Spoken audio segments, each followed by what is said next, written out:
ಕುಮುದಃ ಕುಂದರಃ ಕುಂದಃ ಪರ್ಜನ್ಯಃ ಪಾವನೋನಿಲಃ ಅಮೃತಾಂಶೋ ಮೃತವಪುಃ ಸರ್ವಜ್ಞಃ ಸರ್ವತೋಮುಖಃ.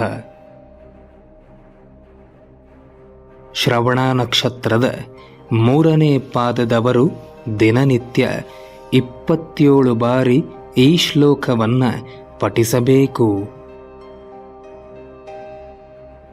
ಇದರ ಅರ್ಥ ಆನಂದದ ಬೆನ್ನ ಹಿಂದೆ ಹೋಗುವಂತೆ ಮಾಡುವವನಾದ, ನಮ್ಮ ವಾಸಕ್ಕೋಸ್ಕರ ಭೂಮಿಯನ್ನ ಕೊಟ್ಟು ಅದರಲ್ಲಿ ನೆಲೆಸಿ ಆನಂದವನ್ನ ಕೊಡುವವನಾದ, ಕುಸಿತವಾದ ಕೆಟ್ಟ ಆಲೋಚನೆಯನ್ನು ಹೊಂದಿದ ದುಷ್ಟರನ್ನ ನಿಗ್ರಹಿಸುವವನಾದ, ಸೃಷ್ಟಿಗೆ ಅಗತ್ಯವಾದ ಮಳೆಯನ್ನು ನೀಡುವವನಾದ, ಪ್ರಾಣತತ್ವದಲ್ಲಿ ವಿಶೇಷವಾಗಿ ಸನ್ನಿಹಿತವಾಗಿರುವವನಾದ, ಮೋಕ್ಷದಲ್ಲಿ ಅಮೃತವಾಗಿರುವ ಜೀವಜಾತುಗಳ ಅಂಶವಾಗಿರುವ, ಹುಟ್ಟು ಸಾವಿಗೆ ಬದ್ಧವಲ್ಲದ ಅಳಿವಿಲ್ಲದ ಶರೀರವುಳ್ಳವನಾದ, ಸರ್ವಜ್ಞನಾದ, ಎಲ್ಲ ಕಡೆ ವ್ಯಾಪಿಸಿರುವವನಾದ, ಸಹಸ್ರ ಸಹಸ್ರ ಶಿರಸ್ಸನ್ನು ಹೊಂದಿರುವವನಾದ ಆ ಭಗವಾನ್ ಮಹಾವಿಷ್ಣುವಿಗೆ ನಮಸ್ಕರಿಸುತ್ತಿದ್ದೇನೆ, ನನ್ನನ್ನು ರಕ್ಷಿಸು ಎಂದು ಬೇಡಿಕೊಳ್ಳುವುದೇ ಈ